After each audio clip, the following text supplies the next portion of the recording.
Okay, and for those of you who wants to stick around for, if not all of these, just a few more, it's fine. But let me draw a few of these so that you guys can see some more examples. Can I make all of these big at the same time? Those are kind of small.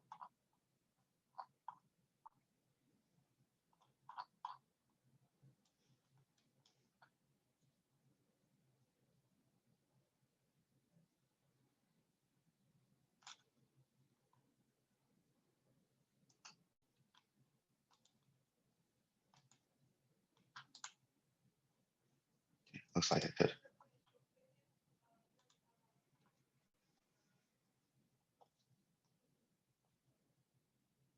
All right, let's do this.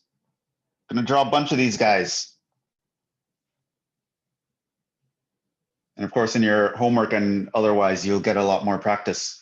So, boom, z equals y squared. What kind of object is that?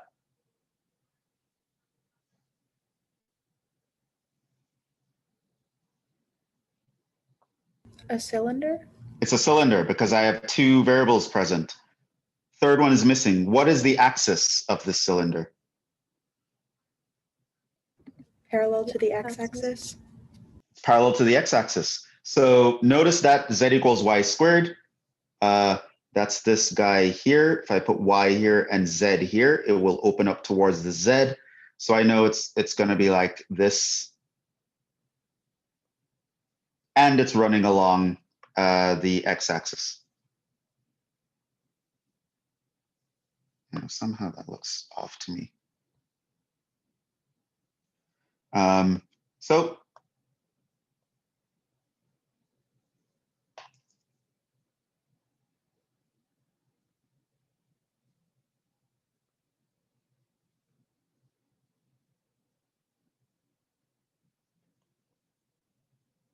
it's going to be our guy right here.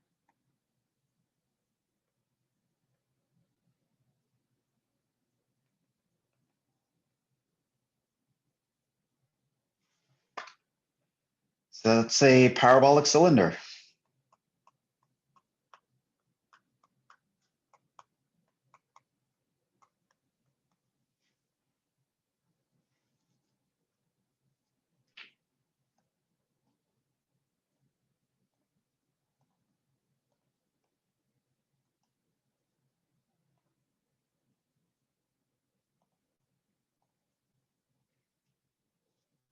What about this guy?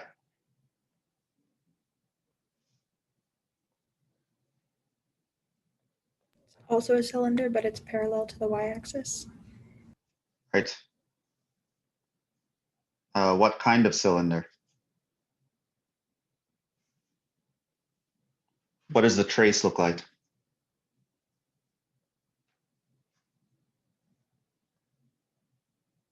Y is missing, so it would be a parabolic cylinder.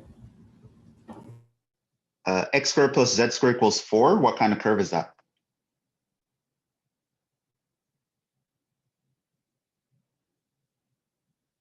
Circle? It's a circle. So if I put x here and z here, that would actually trace out a circle, which means that's what I have here. A circle in the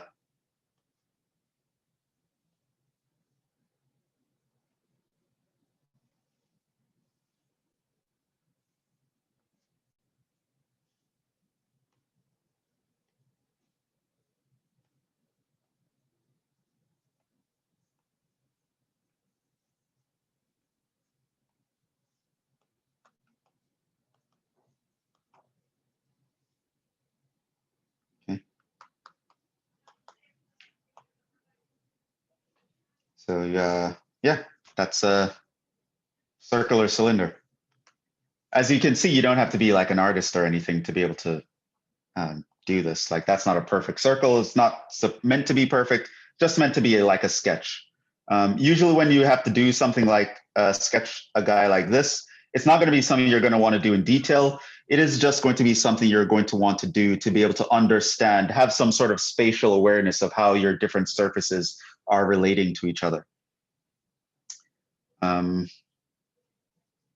This one again, it's a cylinder. How do I know? Because there are only two variables present. Not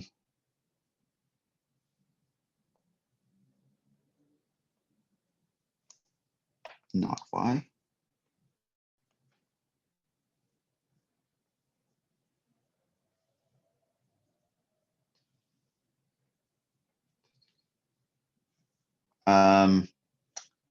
In the xy plane, it is an ellipse that stretches in the y direction.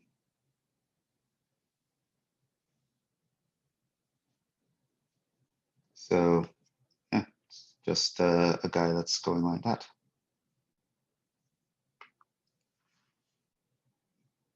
Ugh, my palm keeps moving the thing.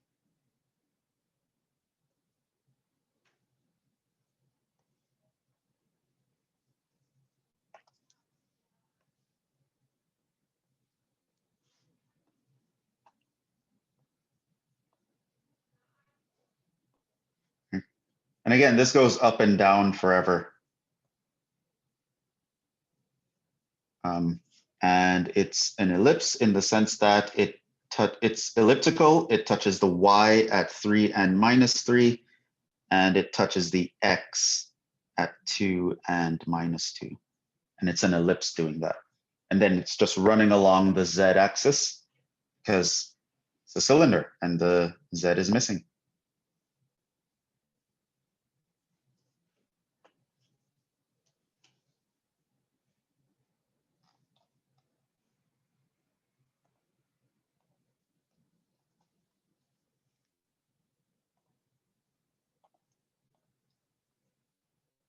Okay, so what kind of cylinder is this?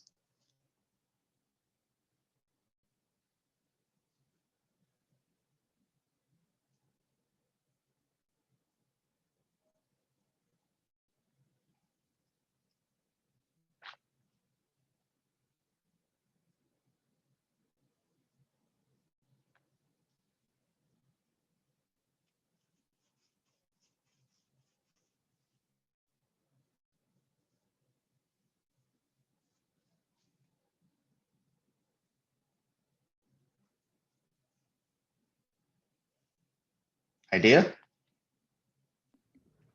It's gonna, I don't remember the name, but it's gonna look like a, kind of like a cup, I guess. It's gonna be like Yeah. an ellipse that's stretched out into a like half sphere thing. Right. And in other words, it's not a cylinder because there are three variables present. So Jhevon was trying to trick you. So what you would do is you could actually, especially since you're getting used to it, is draw traces. So if I set x equals 0, I would get z equals y squared. So if there's a y here and a z here, it'll open up like that. If I set y equals 0, I would get z equals x squared.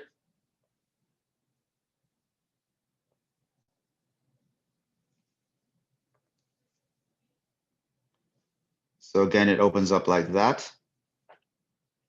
If I get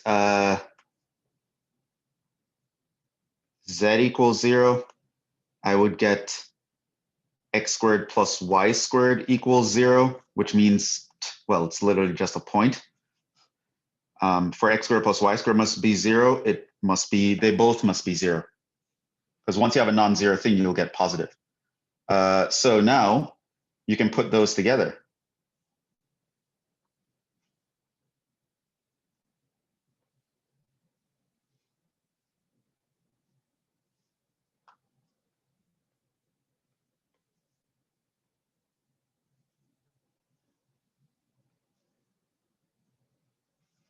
So we have a point in the xy plane. If I look in the yz plane, I see a parabola. If I look in the xz plane, I also see a parabola. Also notice that if I were to do something crazy, like z equals 1, right? Because z equals 0 didn't give us a lot of information. It's just a point. However, if I were to set z equals to 1, x squared plus y squared equals 1, what is that? Well, I know that's a circle.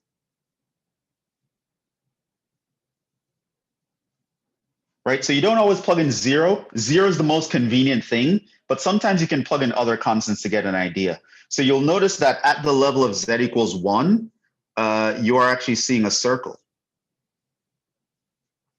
And so when you put this all together, you get an object like that.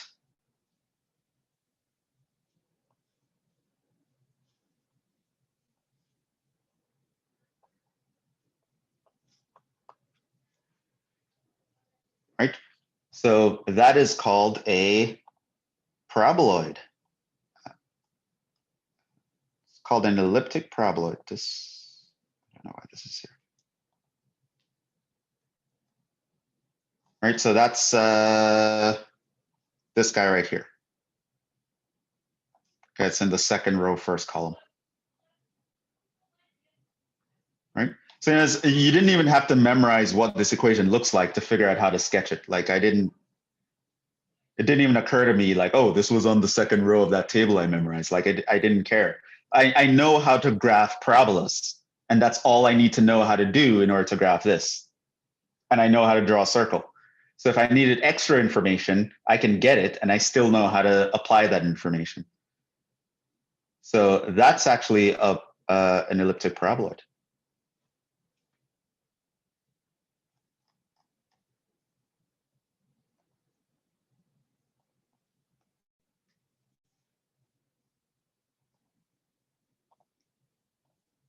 Now, if you look at this one, you'll notice that it has very similar behavior. It's also an elliptic paraboloid. The difference is it seems to be stretched more in one direction than the other. So similar to last one.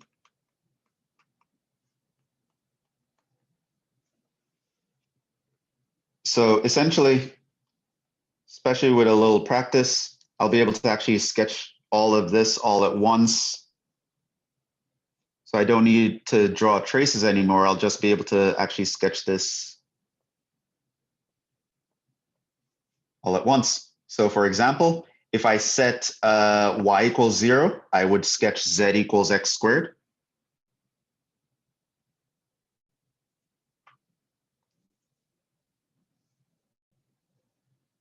So this is z equals x squared. If I set z equals 0, if I set x equals 0, it would be z equals 4y squared, which is just like a parabola, except it's a little steeper.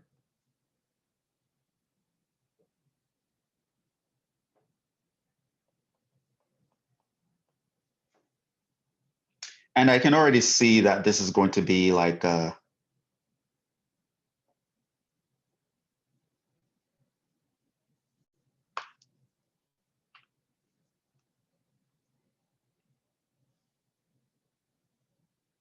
and of course it goes up forever.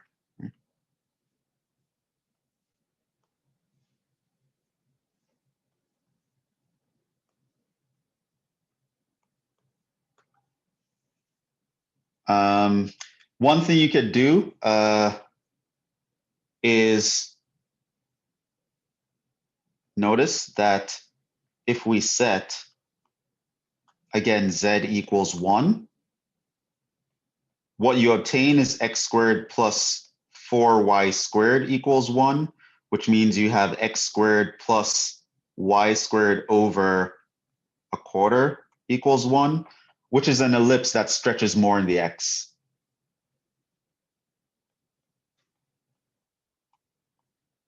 So if you needed more information, that's how you could get it. It's going to be, it's stretching more that way. Of course, it's not drawn to scale. You might not notice that this one is more circular versus that one is more elliptical, but you don't have to. That level of detail, it's not necessary.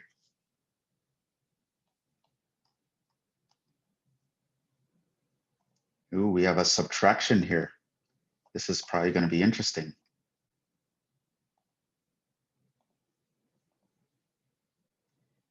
Z equals x squared minus y squared. Here are, since we're newbies to this, let's take it slow, do our traces, the little boys and girls. So if x equals 0, this means z equals minus y squared. I know what that looks like. It's an upside down parabola when my y is on the horizontal. If I plug in y equals 0, then I would get z equals x squared, which on the x and z, that's an upward opening parabola. If I plug in z equals 0, I get x squared equals y squared, which means x is plus or minus y.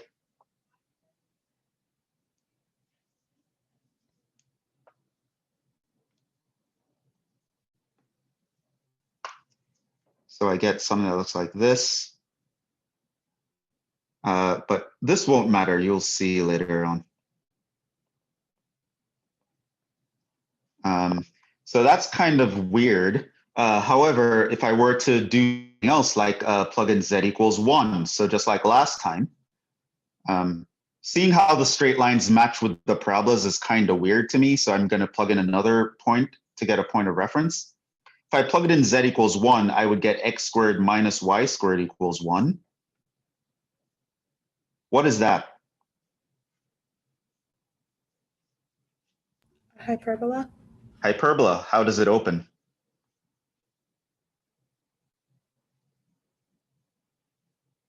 East-west or north-south? East-west. East-west, right? The x is the positive, so it opens that way. And at this point, you're probably like, what the hell? What the heck is this one? Okay, so let's actually try to put these together. So we're gonna go down, gonna draw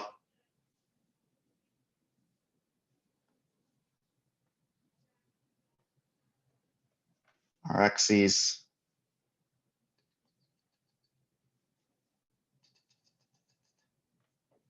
If you make sounds with your mouth, you can actually draw better.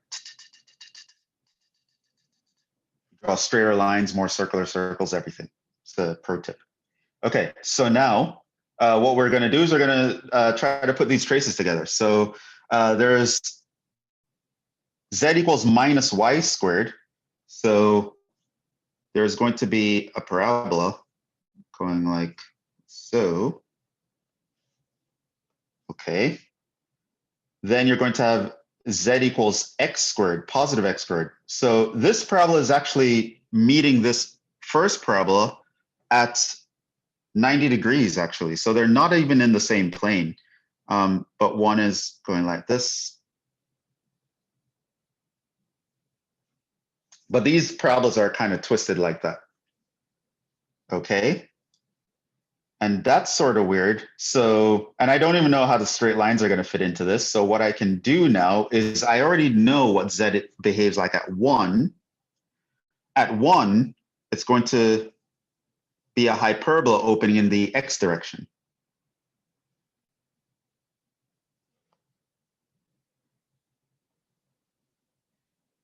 So now you kind of want to put all this together. Okay, so it's like this going up like that, but on the other hand, it goes down like that. And this comes around. And you realize that this thing sort of looks like a saddle. So when I do horizontal slices, I'm seeing hyperbolas. If I do vertical slices like this, I'm seeing parabolas opening down. If I do vertical slices going the other way, vertical slices parallel to the XZ plane, I see parabolas going up. This brings us to a saddle. It's called a hyperboloid of one sheet. Or in other words, as most people would know it, Pringles, right? So that's this shape right here. And it's actually the same as a Pringles potato chip. Like if you were to cut off a little section in here, you'd realize that it's actually looks like it. So some sources might actually sketch it like that. So it's like a saddle. So it's like a boom, boom, boom, boom, boom, boom, boom, boom, boom, boom. So you can have like a little man here sitting on the saddle. You can also like cut out a part of this and it will also look like a Pringles potato chip. So if you ever wonder what the equation of a Pringles potato chip was, now you know. It's z equals x squared minus y squared.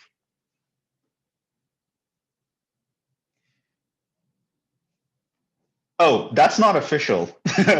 Don't go and officially, oh yeah, it's the Pringles. It's not known as the Pringles, it's just in my own twisted head.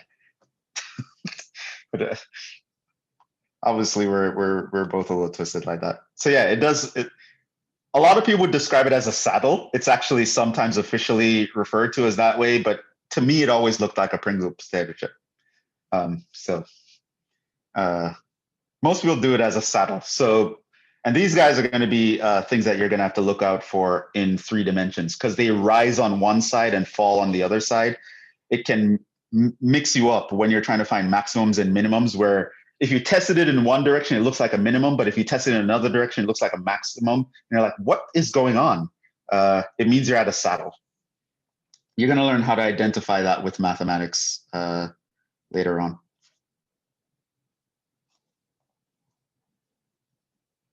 So here it looks like almost like this guy, z equals x squared minus y squared, or the other one, z equals x squared plus y squared, except now your z is also squared. So here we have all 3 variables squared. Okay. Just to do our traces, because, you know, we're new to this whole game. If you plug in x equals 0, you get z squared equals y squared. This means that z is equal to plus or minus y. So you just get that.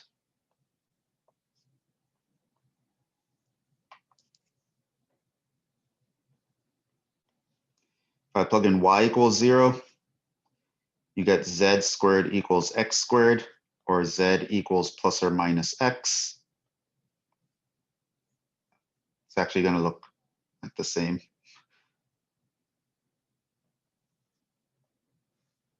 Except your x here and z here.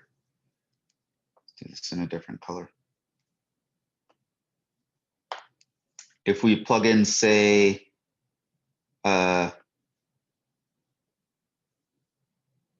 z equals 0, z equals 0, you get x squared plus y squared equals 0. This again means that x equals y equals 0.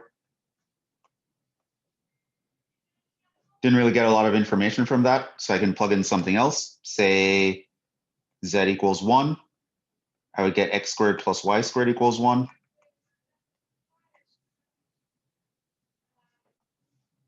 So that's a circle of radius 1 centered at the origin. So now I can put these guys all together. You also would notice that z equals minus 1 will give you the same thing because it's being squared. And so what you'll notice is going on here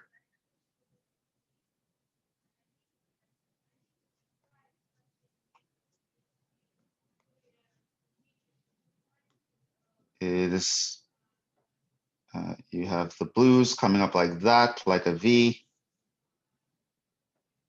You have the reds coming up like that, like another V in the other direction. They meet at a dot when they pass you the XY plane. And you might wonder, what the heck does this mean? Well, if you slice it at z equals 1, you get a circle. And if you slice it at z equals minus 1, you also get a circle.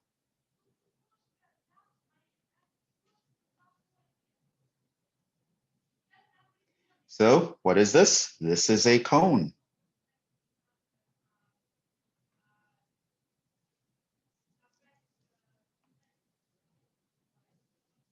Notice that in general, cones go in both directions.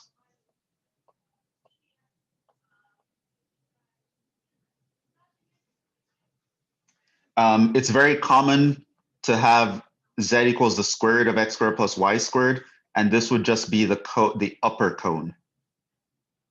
Because here your z would have to be only positive. And this is one of those equations that you should know by heart. It's kind of like how when you see y equals x squared and you're in Calc 1, a picture of a parabola immediately pops into your head. Cones are very common curves to use. And so when you see this, you should know this as a cone. You can also know, and you'll see why later on, is that the angle here is going to be pi over 4. So it's like, this is like the standard cone where all these coefficients are of the square terms are 1. So if everyone is squared, the cone goes in both ways. If 1 is a radical of the sum of squares, it's just a cone in one direction. It's also worth mentioning that if I were to permute the variables, I could get a cone just at a different orientation. So x equals z squared plus y squared is also a cone, but it's actually running along the x-axis instead of the z-axis. So you have that. I think we have 2 more, so let's just knock these out quickly.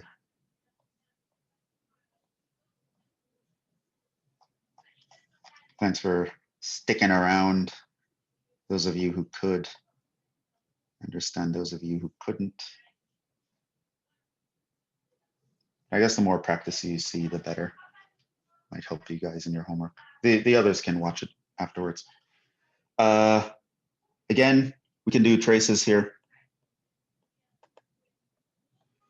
So if I say x equals 0, I would get y squared minus z squared equals 1. That we know is a hyperbola opening along the y. If I say y equals 0,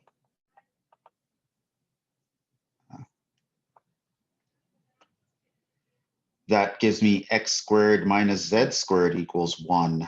That is a hyperbola opening along the x.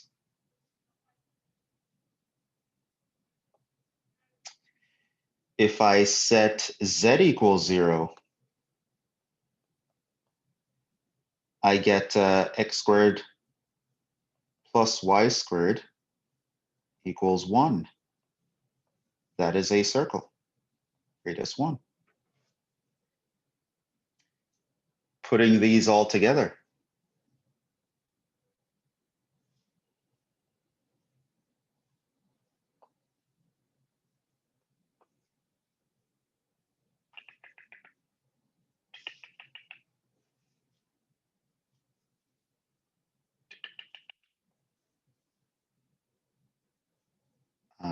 We have a circle in here.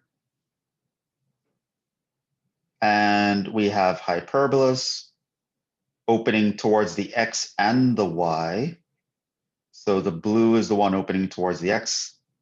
I'm going to write it a little wider than you're used to.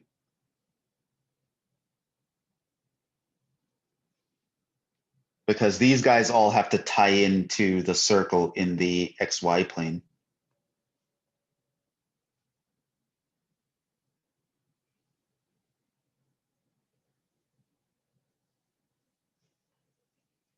And if you were to do z at different levels, you'd realize that you'll always get a circle because you can write x squared plus y squared equals 1 plus z squared. And if you plug in a value for z squared, you always get like some circle of some radius. And the radius, the minimum radius is going to be 1. So again, you're seeing circles in the guys like here, and you just have this little tunnel that kind of reminds you of like wormholes in fiction.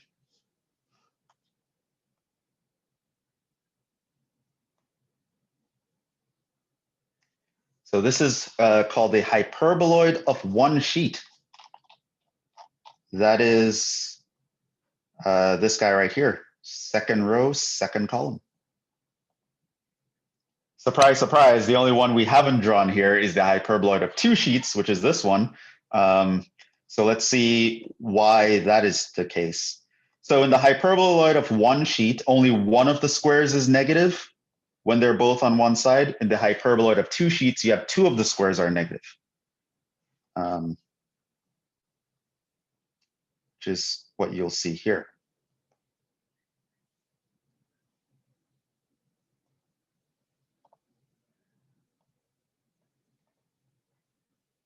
So here you see both the y squared and the z squared are negative. How would you recognize that this is? Again, I wouldn't memorize this as an equation. Oh, when two are negative, like you can actually pretty quickly draw the traces and figure it out.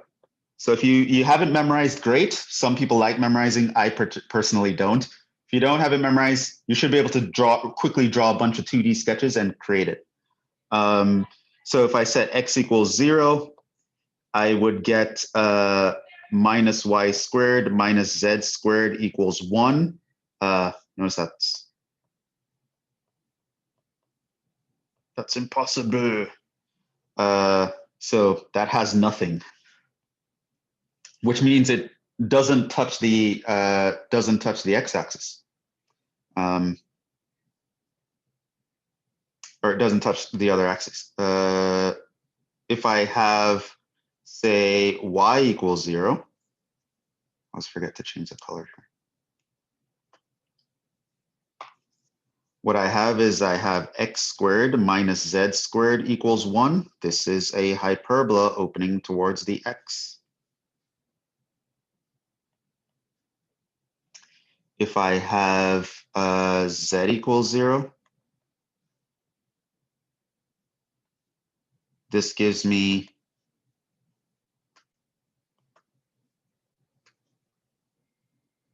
x squared minus y squared equals 1, which is again a hyperbola opening along the x.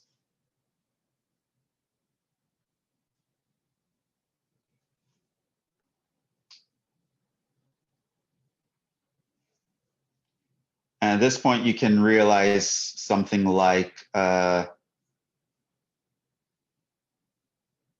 you could by plugging in some other values.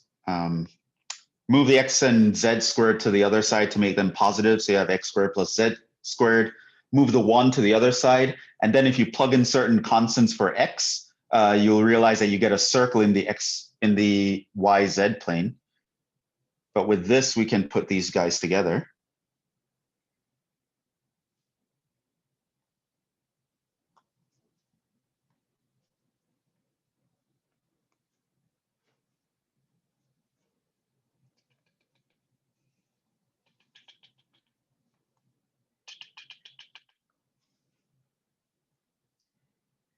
Okay, so there's a hyperbola for xz. Goes like that. Like that. There's a hyperbola for xy. And it also opens in this direction.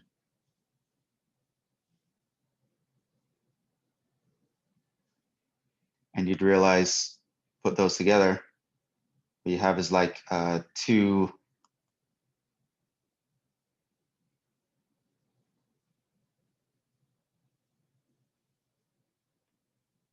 I want to describe them almost as if it's two paraboloids, but they're not paraboloids. They open with the asymptotic nature of a hyperboloid. You'll notice that it does not touch x equals 0. In fact, if all of them are equal to 0 at once, x, y, z equals 0, you'll get 0 equals 1. So you know it does not touch the origin. So there's literally a gap in this thing. It splits up into two parts.